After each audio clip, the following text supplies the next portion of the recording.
بسم الله الرحمن الرحيم.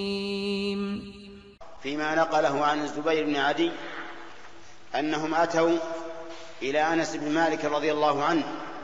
Бул Зубайр ибн Адиден келген кабарда айтылгандай, учурунда Аллахтын элчиси саллаллаху алейхи ва салламдын кызматчысы болгон белгилүү сахаба Анас ибн Малик радыйаллаху анху бир күнү адамдарга келишет. Ал сахаба узак өмүр сүргөн эле. Чамасы менен хижридин 90-жылдары болчу. Ошол мезгилдерде фитна ызычуулардын башы чыга баштаган.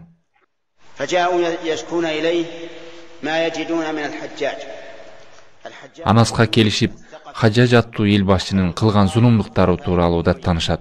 Хаджаж ибн Юсуф ас-Сакафи Амият халифасынын амирлеринин бири эле. Ал залым, зөөкүр падыша болгон. Адамдардын канын төгүп, аларга болгон үстөмдүгү менен таанылган.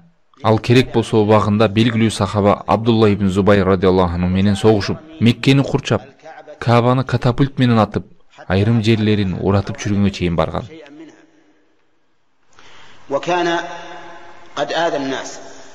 Ал амир адамдарга көп зыян тийгендиктен айрымдары Анас ибн Маликке келишип даттанышкан эле. Анас ибн Малик аларга сабыр кылгыла деп айтат. Башкача айтканда, эл башчылардын зулумдуктарына чыдоону буйруган. Себеби кээде адамдардын өздөрүнүн күнөөлөрү себептүү падышасы аларга зулумдук кылып келет. Аллах Таала айткандай, биз ошондой эле өздөрү кылган күнөөлөрү кесепетинен кээ бир залымдарга башка кээ бир залымдарды бийлик кылдырып коебуз.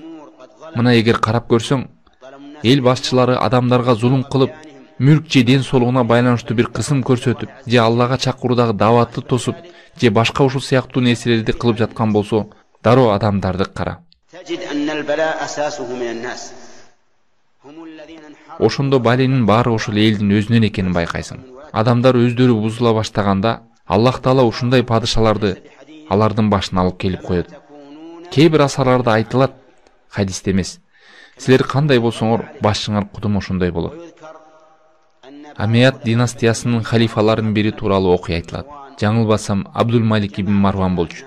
Эл анын бийлигине каршы көбүр-шыбыр сөз баштаганын угуп, коомдо белгилүү инсандарды чогултуп, аларга айтат: "О адамдар, биз силер үчүн Абу Бакр менен Умардай болушубузду каалап жатасыңарбы?"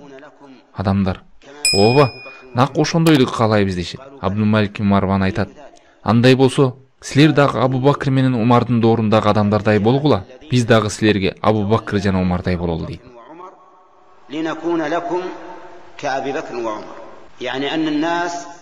Мындайча айтканда, адамдар негизинен башчылардын дининде болушат. Бийлик элге зулумдук кылса, демек адамдардын күнөөлөрү ага себеп.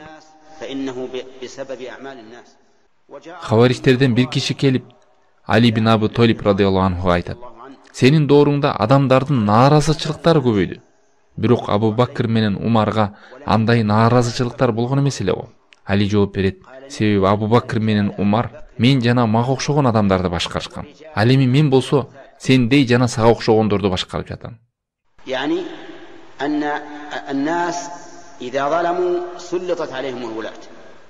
Мындайча айтканда, адамдар өз милдеттерин аткарбай бузула баштаганда, аларга эл башчылары зулумдук кыла баштайт. Анас сахаба сабыр кылгыла деп айтып кеткени мына ошол үчүн. Мындай учурда сабыр кылууга инсанга парз болот. Ар бир кыйынчылыктан кийин жеңилчилик келет. Бирок жашоодогу болуп аткан айрым көнүштөр жеңил келип калат деп ойлобогула. Жамандык кээде күтүлбөгөн жерден келип калат. Бирок ал эч качан жакшылыкты толугу менен жок кыла албайт. Бирок бул нерсеге сабыр кылалы. Мындай кыйынчылыктан чыгуу жолун даанышмандык менен чечели. Кыйынчылыктарга баш ийип үмүт үзүп отуруп калбайлы. Ошол эле учурда шашып тура эмес кадамдарга да барбайлы. Жашоодо ар кыйынчылыктарды сабыр, даанышмандык жана токтоолук менен чечели.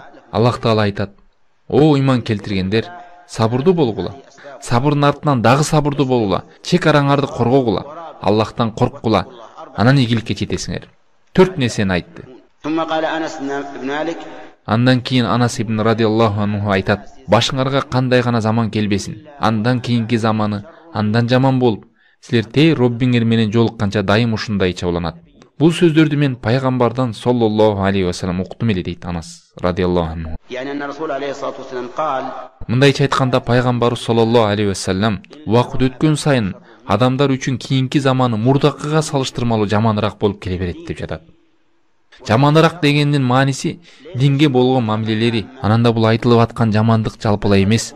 Айрым жерлерде жакшылык, айрым жерлерде жамандык болушу ыктымал.